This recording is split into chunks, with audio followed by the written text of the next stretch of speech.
구약성경 207면에서 208면, 민수기 7장 84절에서 89절까지의 말씀을 읽겠습니다. 민수기 7장 84절에서 89절까지의 말씀, 구약성경 207면에서 208면에 있습니다. 우리 다 찾으셨으면 민수기 7장 84절에서 89절의 말씀을 한 목소리로 봉독합니다. 이는 곧 제단에 기름 바르던 날에 이스라엘 지휘관들이 드린 바 제단의 봉헌물이라.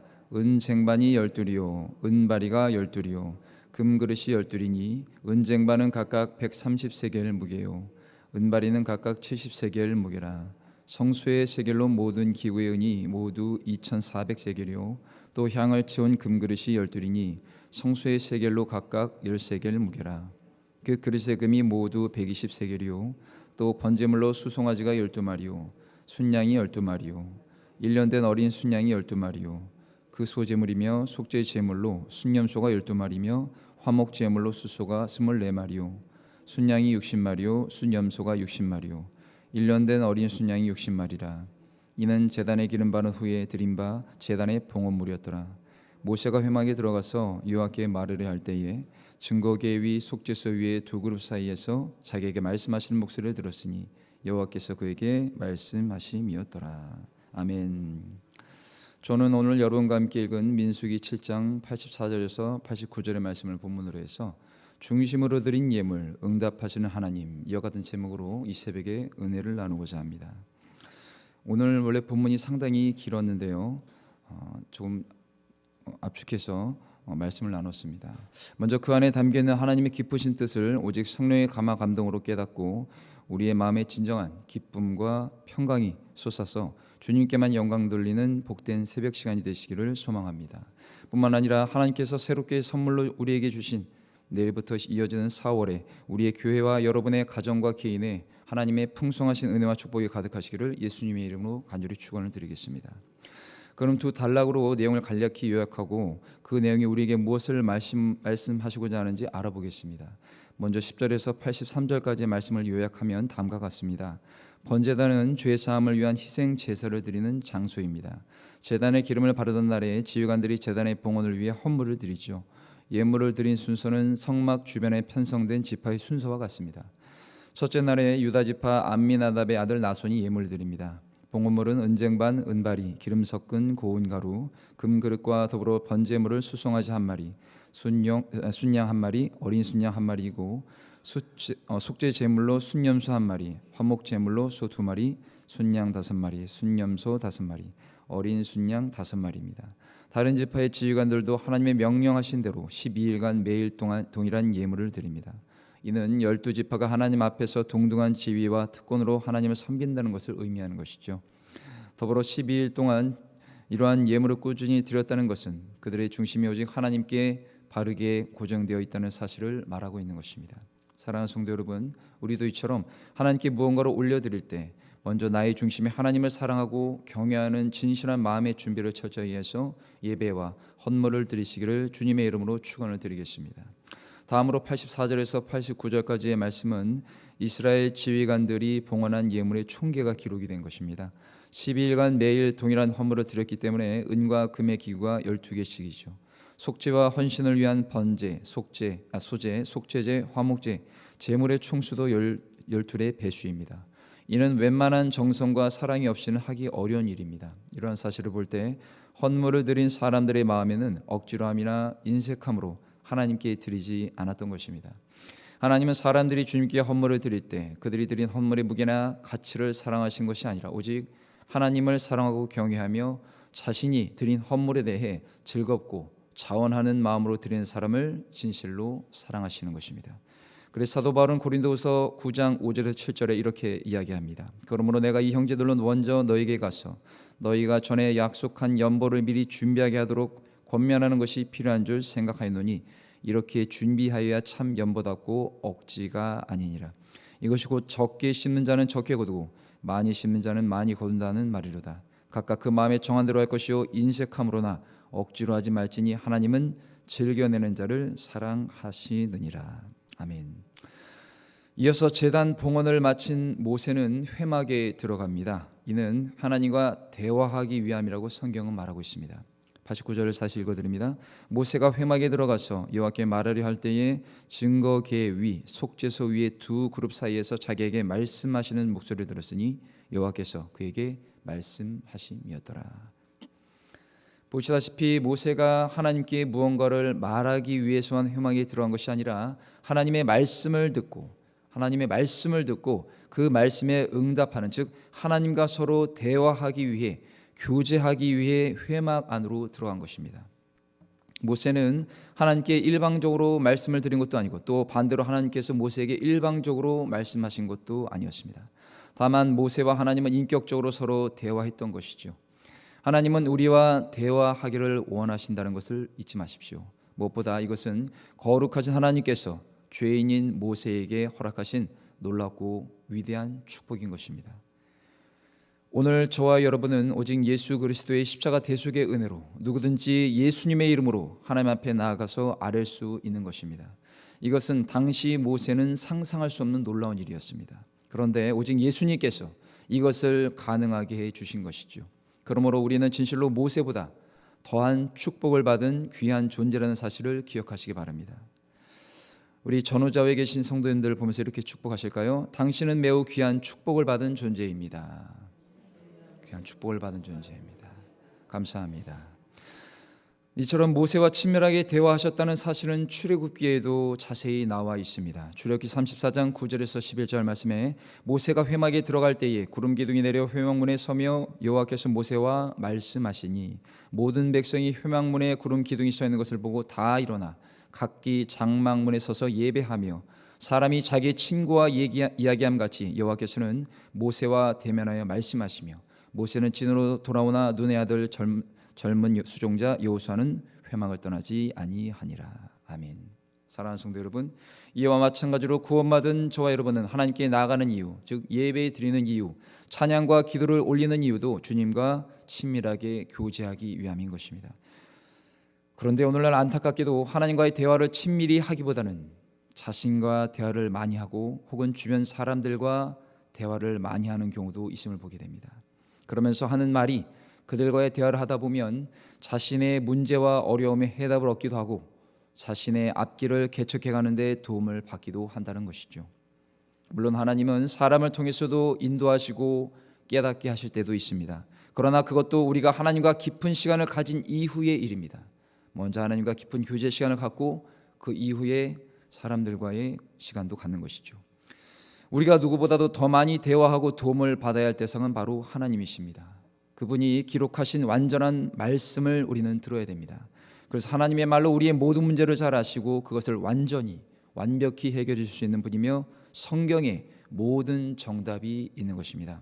히브리서 4장 12절 말씀에 하나님의 말씀은 살아있고 활력이 있어 저의 낫은 어떤 것보다도 예리하여 혼과 영과 및 관절과 골수를 찔러 쪼개기까지 하며 또 마음의 생각과 뜻을 판단하나니.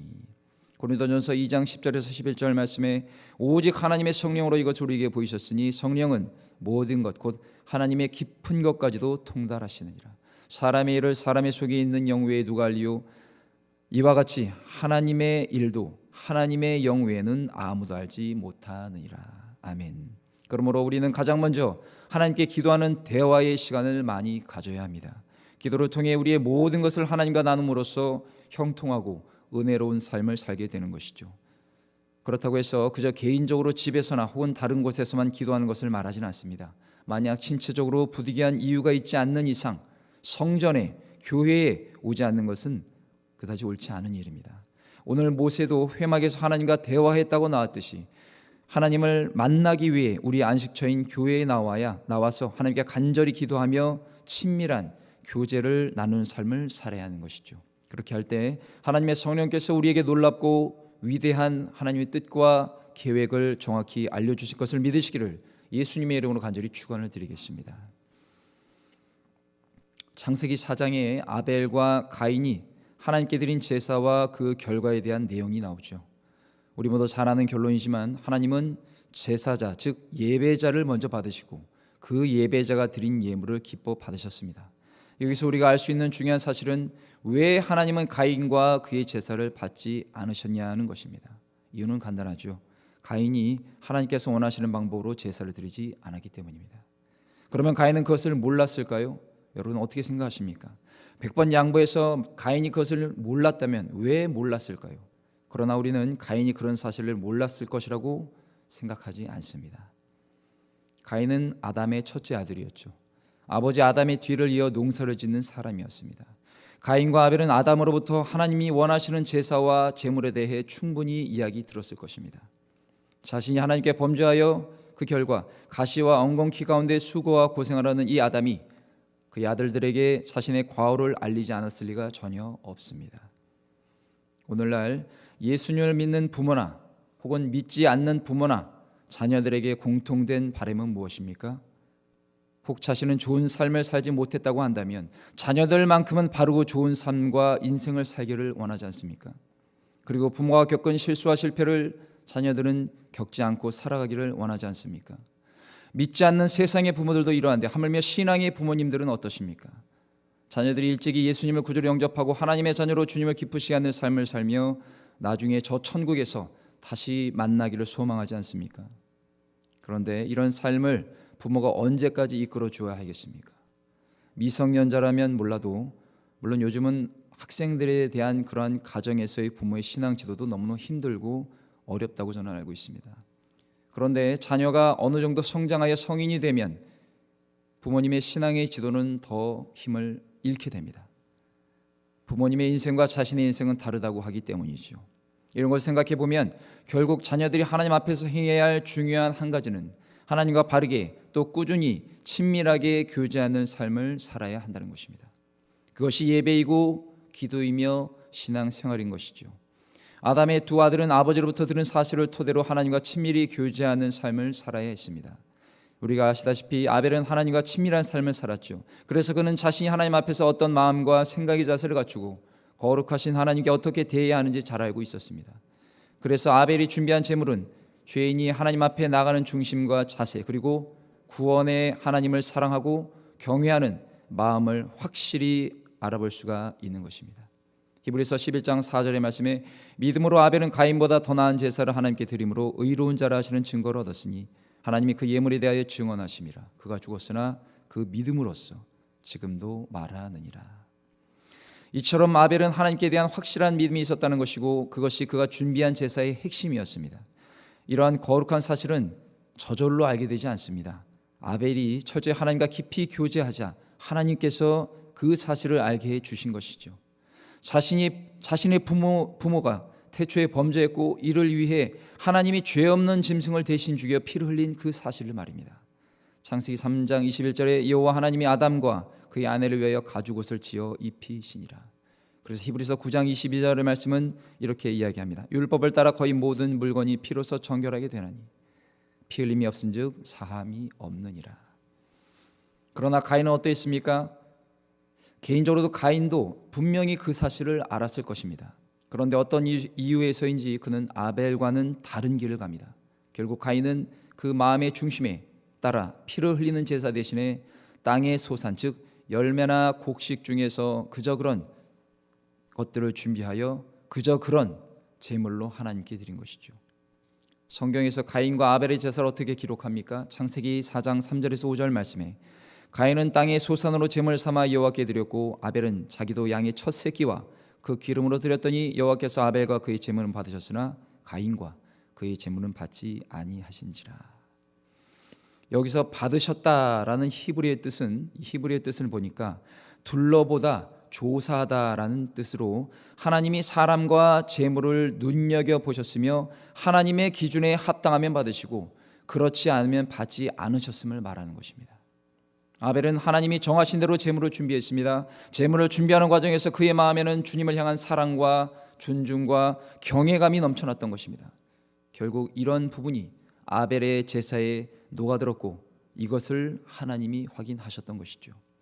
한편 그들이 하나님께 드린 제물에 대해 하나님께서 가인에게 하신 반응을 보면 우리는 가인이 가진 하나님에 대한 사랑과 믿음 그리고 경외감이 전혀 없는 사람이었다는 것을 알 수 있는 것입니다. 그러면 가인은 왜 그런 삶을 살았고 왜 그런 제사를 하나님께 드린 것일까요? 대표적인 이유는 하나님과 친밀히 교제하지 않았기 때문입니다. 주님과 교제하지 않으니 주님의 뜻을 알 수 없는 것이죠. 주님은 일찍이 아담을 통해 알려주셨는데 첫째 아들 가인은 이를 행하지 않았던 것입니다. 그저 자기 마음대로, 그저 자기의 생각과 지식과 경험과 판단대로 삶을 살았고 결국 제사의 때가 되자 자기 방식대로 예배했던 것입니다. 사랑하는 성도 여러분, 참으로 안타깝게도 오늘날 일부 성도들 가운데 이러한 모습을 가진 사람들이 있습니다.